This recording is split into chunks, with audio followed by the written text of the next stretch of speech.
Attorney. I'll let you know sa akin. Musta? Kamusta? Thank you. Thank you, ma'am. Thank you, thank you. Thank you, sir. Oh yeah, attorney. Mamaya.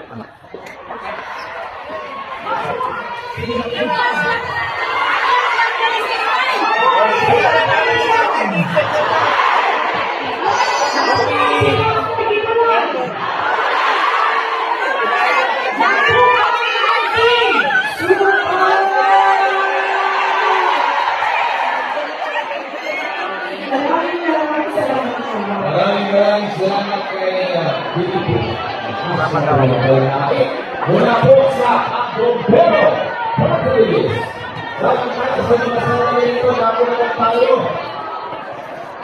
Ang chairman ng Patrice na gumakaroon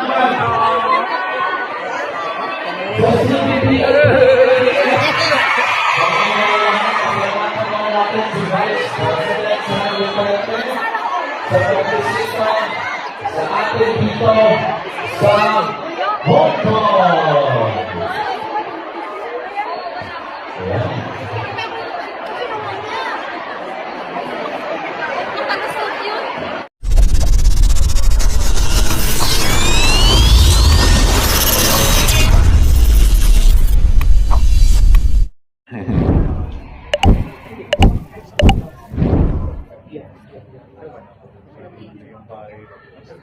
Attorney. I'll let you know sa akin.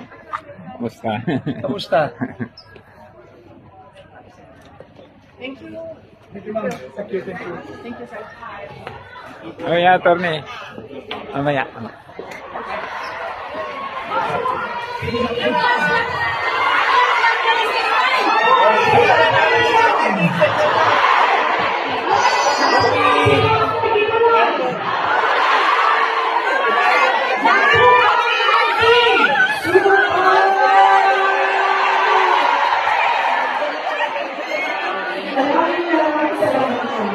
Maraming salamat kay mula po sa Bombero Patrice. Salamat tayo sa mga salamat ito na po naman tayo. Ang chairman ng Patrice na gumakaroon sa CBD. Si Vice President sa pag-isipan sa atin dito sa Hong Kong.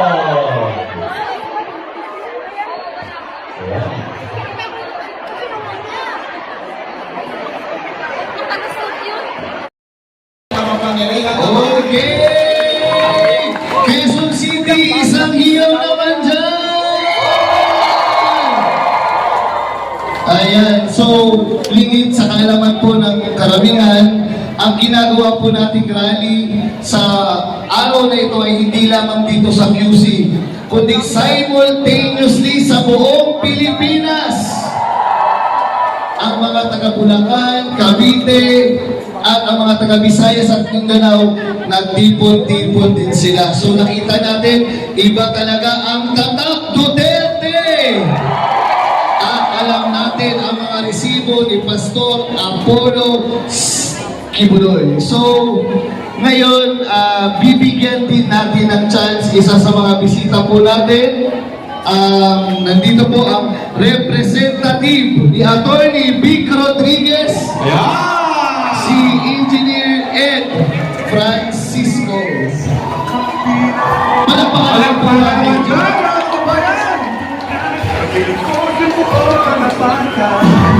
Attorney Vic Rodriguez, may paninindigan, hindi na pag-iwan. Tuloy na maasahan, pag-isunan naman dapat para sa bayan. Tuloy na Pilipinas, ang kanyang partido, ikaw at ako, isang bayan ng Pilipino, ang kanyang kaya. Isang maisyo at mainit na pagpati sa inyong lahat. Napakaganda po na nakalagay na ayun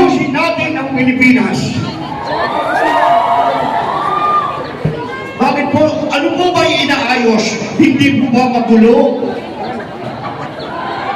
Ano naman ang nililinis? Hindi mo ba yung marumi?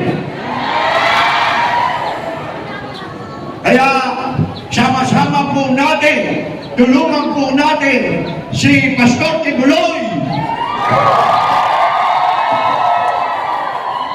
na ayusin at linisin ang buong Pilipinas.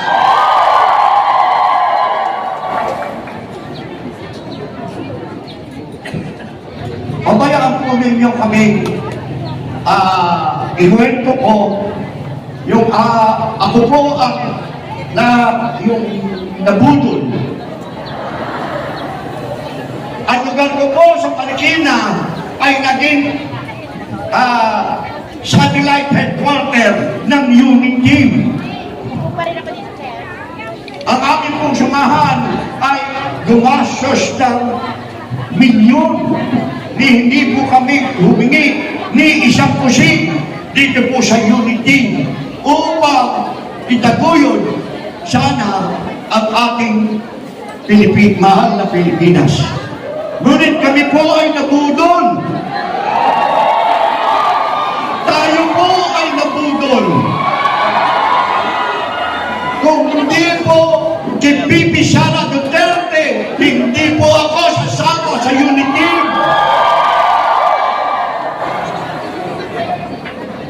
Kaya ito po, kandidato natin sa ngayon na si Atty. Vic Rodriguez ay kilala ko noong araw pa nung kami nangangampanya sa unit team.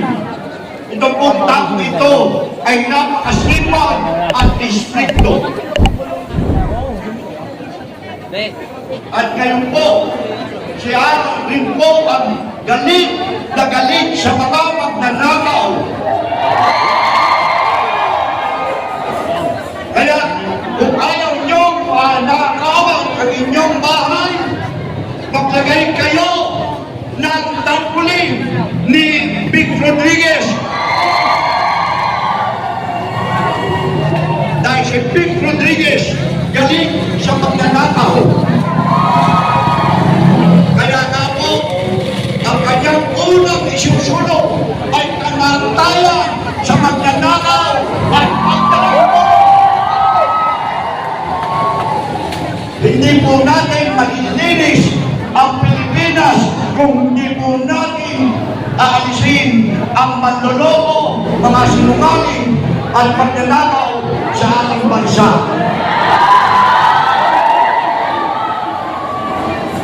Kaya,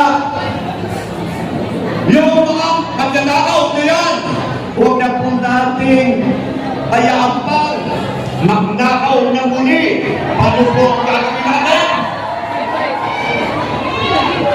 Huwag na tayo maghalal ng mga nakaupo na. Hayaan na po natin sila'y tumayo at lumayas sa ating bansa.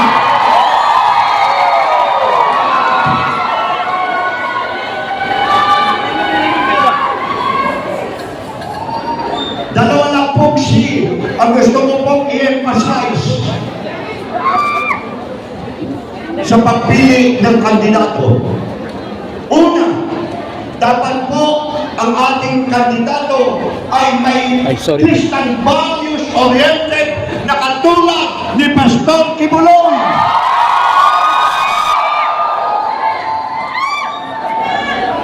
At ang pangalawa, ay dapat mayroong common sense o sentido na.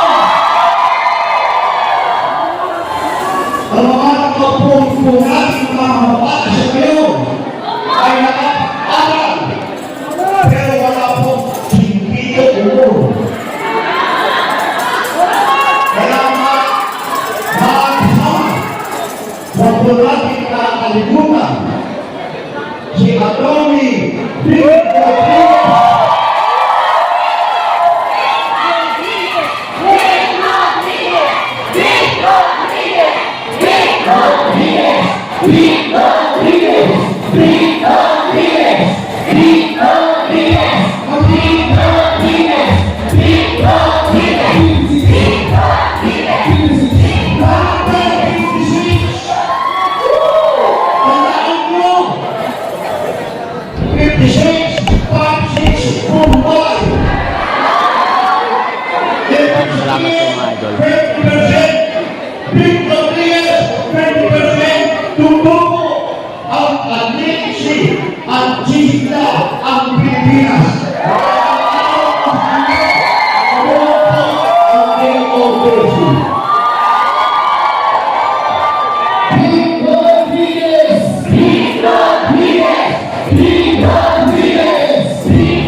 Gusto na tayo sa may alam at matalino. Ang merong paninindigan sa tama.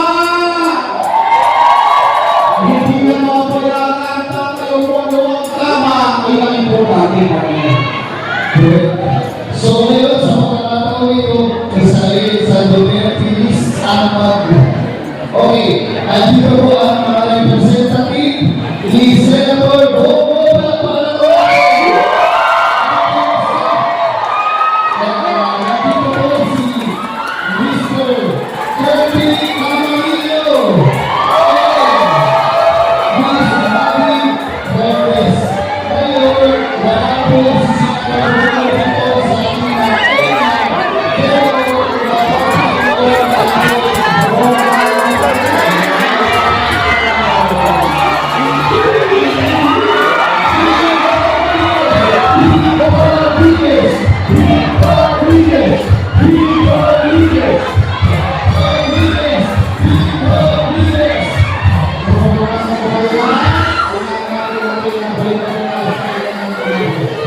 Bigay sa tao, napakarami. Grabe ang suporta. Talagang ito po ay dito lang yan sa Quezon City, hindi lang po sa ibang lugar pa.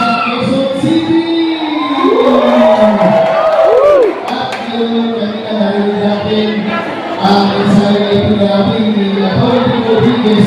Ngayon, isa lang sila kontra ang pinipinabay.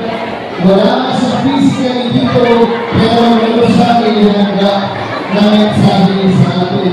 So, pagpapalaman po natin, wala pa ang mga kabayan.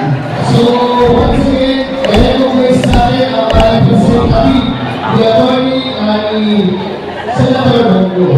Nandito si Mr. Kirby Camarino, palakpakan natin. Si Ma'am Bobby Flores. So ngayon, panoorin natin ang mensahe ni Senator Bongo. Palakpakan naman mga kabayan.